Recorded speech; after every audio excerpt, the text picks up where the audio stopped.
Welcome to another episode of Mahogany and Willow. Hi, Tiffany. Hi, Jeanette. How are you? I'm good. Good. I'm good. How are you? Good. Good. I like our topic today, although I have like zero to add. Which we're laughing, but in the end, it's actually sad. I know. It is. Well, in a way, but I actually have an appreciation. Yeah. So I'm good with it. Yeah. But I think it is phenomenal when you find people who can do this particular subject successfully. Yeah. Because today we're talking about co-parenting. Yes. And there's so many people who go through the breakup of a relationship with a family and very, very, dangerous way to live. Yeah. Exactly. Kind of turns out awful. A lot of children wounded, injured, and everything. Yeah. And that's why I love this topic, and I love that you get to talk about it, because your life with that has been so different, and I love it. Yeah. Thank you. Yeah. And the subject we're tackling today is very personal to me in the co-parenting world. People I've told my girls' dad, and I'll say his name, he knows I'm talking about him, Chuck. They've told us for years that we should write a book. It's like, and I just took it for granted, for many years that we could parent so well separately.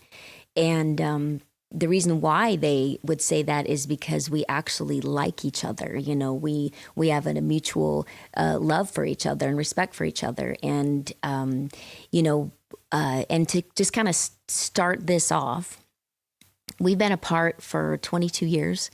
And we have 2 daughters, and Sydney was only about a year old when we separated.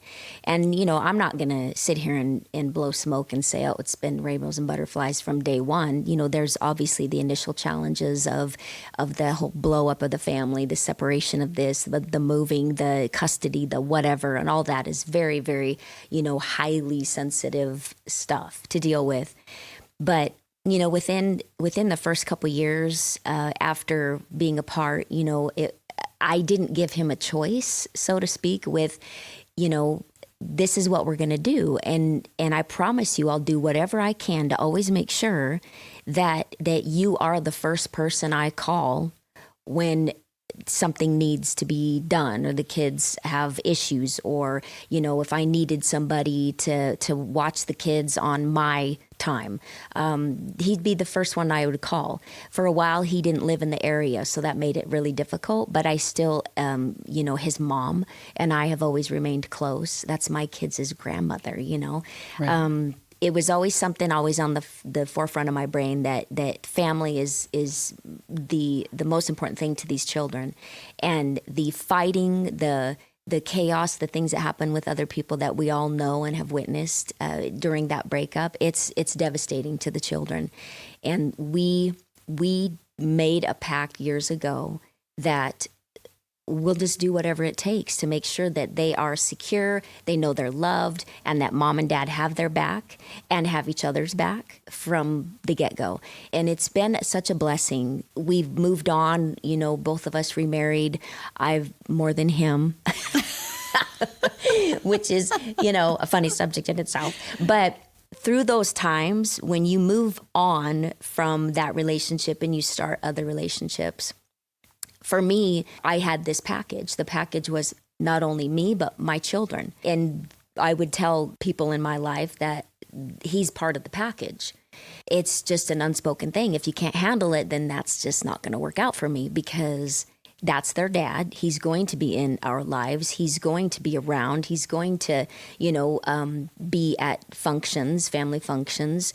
I will always, make sure that he has time with them and that he's available. And that's just the way it is. So for the most part, it's not been a problem. And once people get to know him, he's a very likable guy. It wasn't like he was some tyrant that was trying to meddle in my life. That never happened. We never did that to each other. Our children were our priority. And I love the fact that whenever there would be school functions, things that they wanted their dad and me there, it was not a problem. I'm grateful for that. But it takes both of us to make that work.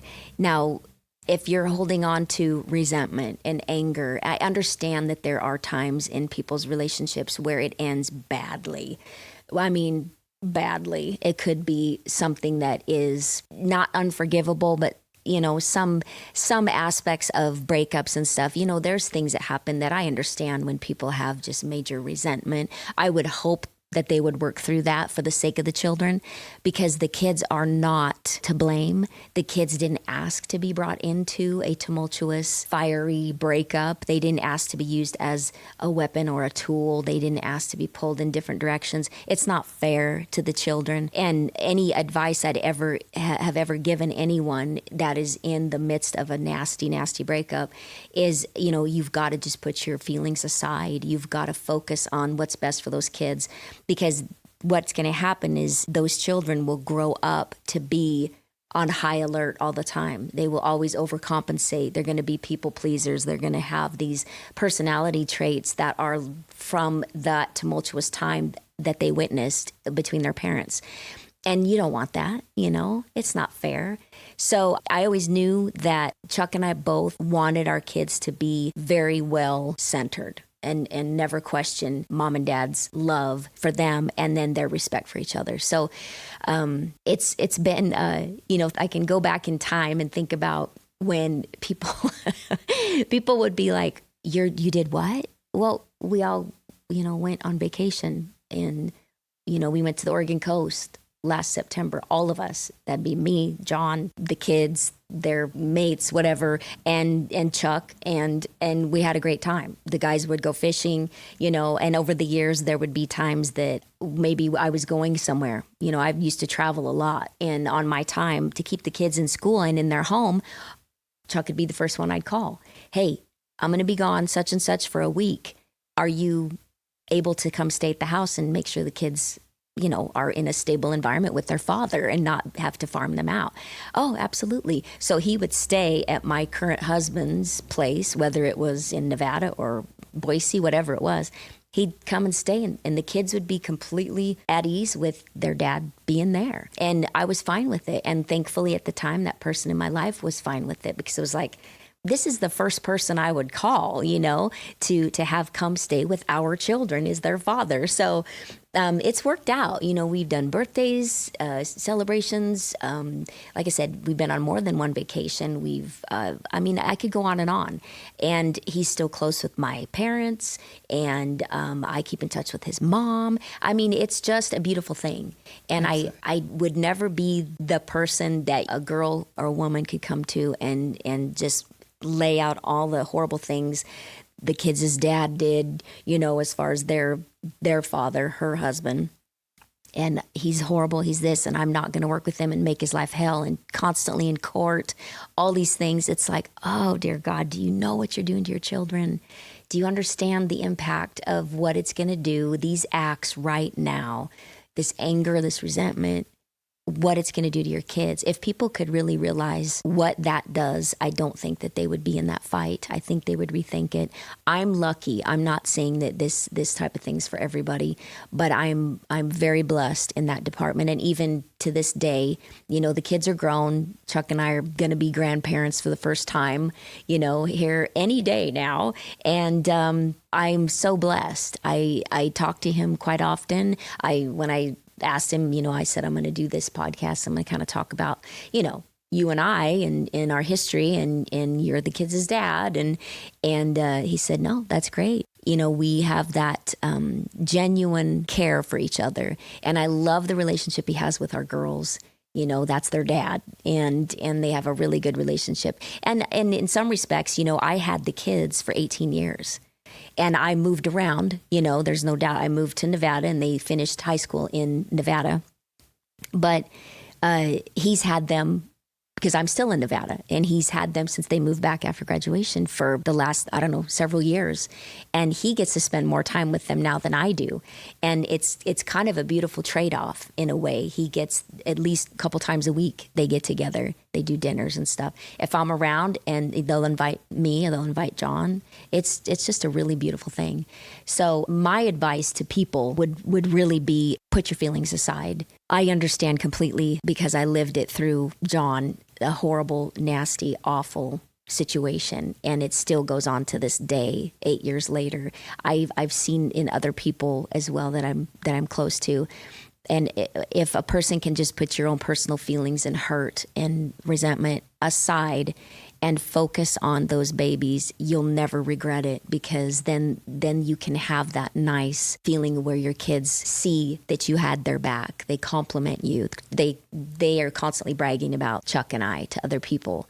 I love that, because we did that for them, and they're very, very secure in their situation and their feelings about us and their own personal lives and the tools it gave them for their future relationships.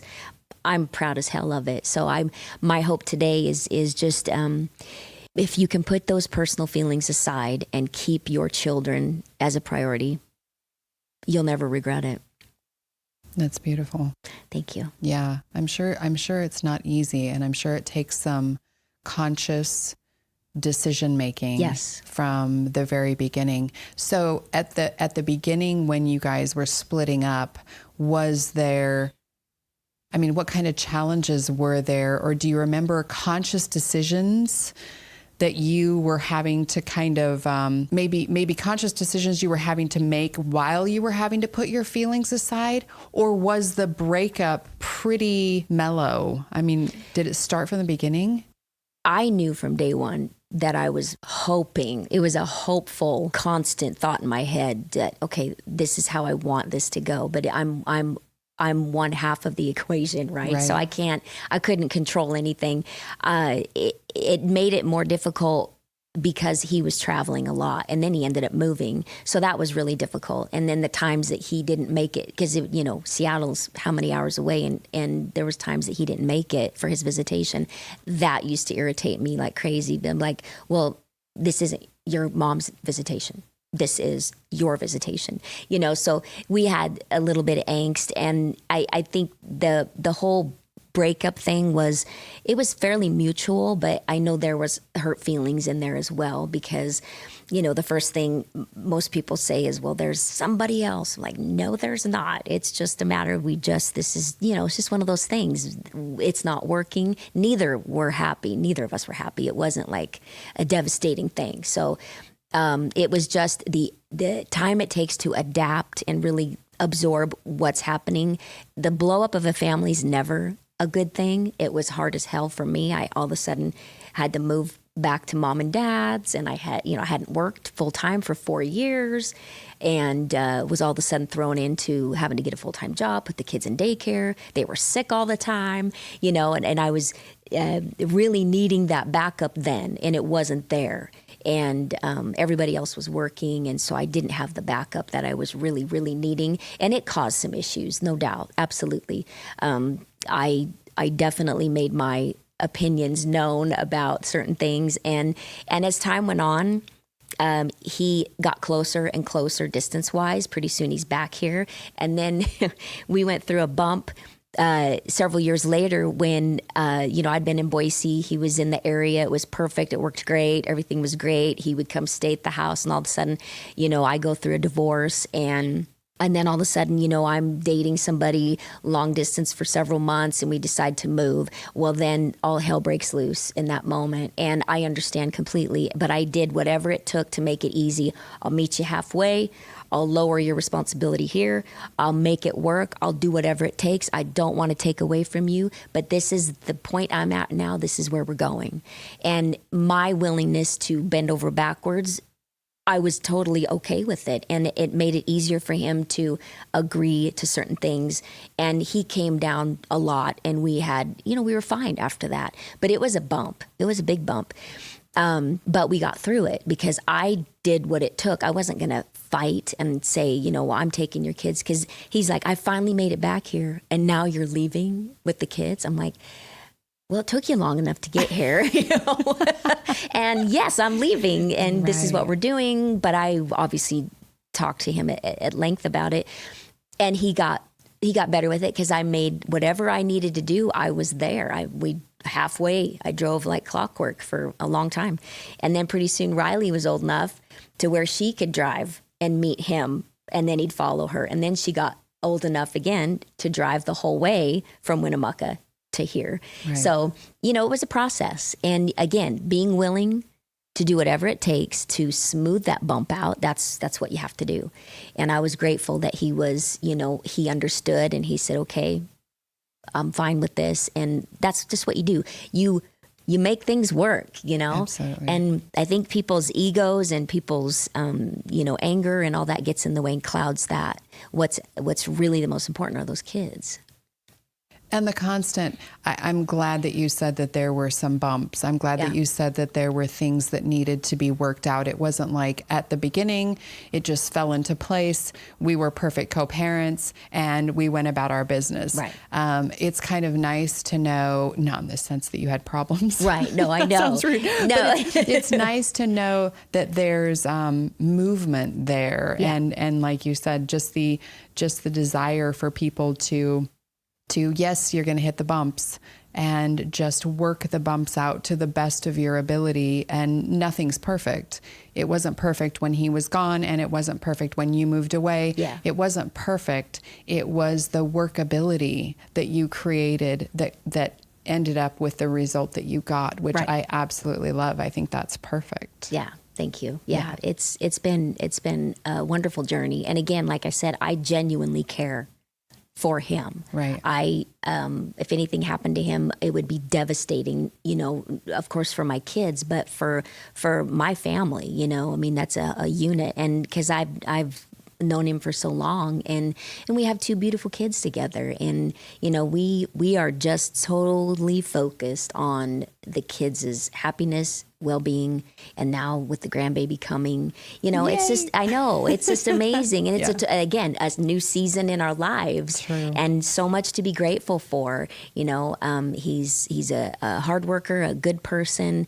He's, you know, he would drop anything to be there for the kids. I know it. And I never doubted that, you know, well, when he wasn't physically here, obviously that was a problem, but forever and ever since then, I have no doubt. And that is a beautiful thing for my kids. Oh, absolutely. You know, because it's hard for them having that consistent father figure in their lives to find a guy that's going to live up to those standards, the same as my dad, you know, for me, when trying to find that, you know, similar kind of guy.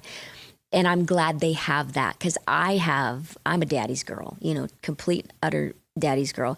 And they have a wonderful relationship with him. And I'm grateful for that because that's the last thing, like we talked before, I was raised in a household with mom and dad that had been together since the dawn of time. And, you know, in the same house I grew up with, boring, right? I mean, it's beautiful, but it's like, you know, nothing like you and I went through, the changes and stuff. So I hated, and I think that's probably more than anything that motivated me to be that consistent, you know, we will work through anything to keep you guys feeling as secure and stable in this life as possible. Even though you bounce around, things change, move, this, whatever, they have us to fall back on. We are their foundation. And that was super important to me because of how I was raised. I hated that they were a product of, you know, a divorce situation. The statistics are just through the ceiling. And I hated that for so long. I battled with that.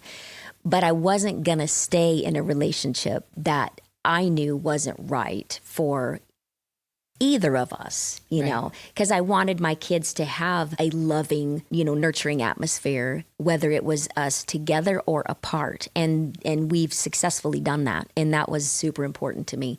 So yes, I never had to go through that, but we made it as comfortable, if you want to call it that, as possible, to where they didn't really feel like they missed out on having their mom and dad consistently because we've worked through it and done a lot of things together for so long. Absolutely. Yeah. Absolutely. I'm hoping that people who hear that will have hope. Yeah. If they're in the middle of the disillusion, if it's dissolving now currently, and maybe you're still in that angst, maybe you're still in that flow, even when they're in that moment, they can start making those conscious decisions about, wait, what's best for my family, and being able to let go of the anger and resentment. Yeah. Yes. I think that's lovely. Well, and it doesn't end, because if you constantly keep that at the surface, you've got to deal with that person all the time. Right. And if you can never work through it, then how is that going to affect, it affects everybody, right. not just the kids, everybody around you. You're like, oh God, here they go. They're at it again or whatever. And it affects everyone. And I'm very fortunate. And I have a few, if you don't mind me going through a couple things that I wrote down, because my story's one thing, it's another to kind of put it into bullet points about what, I think would be best for people to try to do. And of course, what we did doesn't work for everybody, but, again, put the kids' needs first, needs and wants before your anger and resentment. And it is possible to put old wounds and feelings aside. Make a parenting plan, which is very important. My plan was always in my head. It wasn't something I actually wrote down. But in the initial stages of the blow up, I call it the blow up because it is like blowing up a family. The Absolutely. Dream is gone. Everything's gone down the toilet. It's blown up. But sit down with your soon to be, if you can. Even if you have a third party there, a mediator. We had to do mediation when I was leaving. That was fine. Whatever it took to just, have somebody sit there and kind of go, okay, we're running interference. She said this, you said this. What do you guys think together? And present the plan back and forth. And that was great, because having that third party there was that neutral person trying to point out the good, the bad, the ugly for both of us. And it really was helpful. So I suggest getting a mediator involved if you absolutely cannot sit down and make out a parenting plan together. Keep the conversation alive regarding your willingness to always work together. Obviously keep the kids first. It's more difficult to fight than it is to get along. It's true. Really. Don't invite the government into your house. I don't know how many times I can say that to people, and I've said it. That's one of Dr. Phil's biggest things when it comes to custodies. Do not invite the government into your house. And what that means is any legal action that you take, any dirty laundry, any nasty, and the government gets involved, meaning, lawyers and the state gets involved with your parenting back and forth, they're always going to be there. And once that happens, it can be the most horrible situation that you could have ever done. And you did that. And things that can get said, once it's said, accusations, things that aren't accurate, that are lies, we'll just say, once it's out there, it's out there.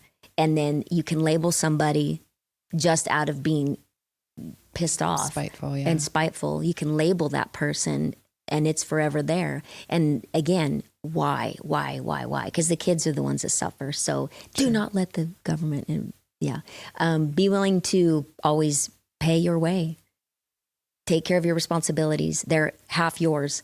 Take care of it. It is what it is. When the government gets involved, they're going to slap so much on you and so much on you.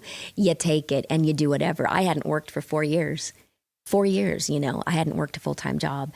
And all of a sudden I'm like, but no matter what, I still had an allotment of debt on my side, even though I hadn't worked. And I'm like, okay, I'll take it. Now what, Right. But it is what it is. I helped accumulate this stuff and I have to help take care of it. Be willing to just do it. You just got to do it. So, right. And celebrate things together. Be there, be present. There's that word, the P word that we use a lot. Be present, be present in your kids' lives. And if you cannot sit together, nobody expects you to be buddies. I have no problem sitting with Chuck no matter where we are. But it's not always the case. So be present. Put your things aside. Like, we've got weddings coming up. John's boys are engaged. We have weddings coming up. One of my anxiety kind of feelings is being in the same room with certain people, right. Not because of me, but because of ill will feelings about things, still to this day with grown children. And that is not fair to the kids. So that's going to be the one thing that they have to think about is how do I keep that over there and that over there? And it's not fair because that's their moment, their day, their time, their celebration. It should be about them. So again, I can't say that enough. Again, be at sporting events, do what you need to do to be present. Always keep in touch. Tell the other parent the game's here. Here's the schedule for this. Do whatever it takes. I did that religiously, and I'm a planner, so my calendar would go out for months, and I'd say, "This is what's going on. This is what's what." So if you can be here, be here. You know, you can stay with us. You can do whatever, and that's always left the door open for that, and it worked beautifully. Nice. And then I already mentioned give the other parent the first right of refusal. You know, can you take them on this night? You don't have to go through a rigid schedule. I mean, that's what the court says. I don't care what the court says. I don't care what this plan says. That I have this holiday. If you want to be flexible, I'm flexible. Let's do this. I can't, can we swap weekends? Can you take this week? I want to do vacation here, but it overlaps on your time. Can we be flexible? Absolutely. And that was never an issue. Nice. Never an issue. But boy, I hear things about other people that this person is completely rigid and will not be flexible. And again, it only hurts the child. You might get your satisfaction off playing that. It hurts the child. And again, I can't reiterate that enough. So, but anyway, just remember that your kids will remember this and take this in from little on up. And you want them to be very, very well centered in their own being, knowing you were always there for them, both of you. True. Yeah. You have to remember, in the end, the kids will thank you for it and grow into secure young adults. So they'll remember how you both worked together. And the word together is huge. Absolutely. Definitely huge. And we want to create a respectful, secure world for them to grow up in. And they'll remember it forever. I'm just going to keep saying that over and over. They remember these things. And it becomes their life. It becomes their new relationships. It does. And we want them to be good, happy, secure adults. Yeah. So I really appreciate Chuck being able to let me speak about him, but that's just the relationship we have. So thanks, Chuck, and thank you all for listening to this episode where I'm bragging about my awesome situation. And I really hope that somebody out there takes this and realizes that, you know what, she's right. It's possible. It is possible. So That's all I care about, is that we can show other people out there that you can make this work and create a really loving environment for your children to grow up in, even if you're not together. Right. Yeah. I agree. Yeah. It'd be a lovely thing. Yeah. I want to put out there too, Jeanette, that if any of our listeners have any of their own personal stories, whether it's a victory or it's a challenge or whatever it is, we'd love to hear from them. So feel free, guys, to send us a message via Facebook Messenger, Instagram, or any other platform that you feel like doing. And we'll keep it private, of course. And if we can, help with advice or just, I want to hear your victories or whatever it is, please feel free to share. Yeah. Well, thanks, Jeanette. I appreciate you letting me take the wheel on this one. Absolutely. All right. Well, thank you guys for joining us again for another episode of Mahogany and Willow. Because there's always something important to talk about.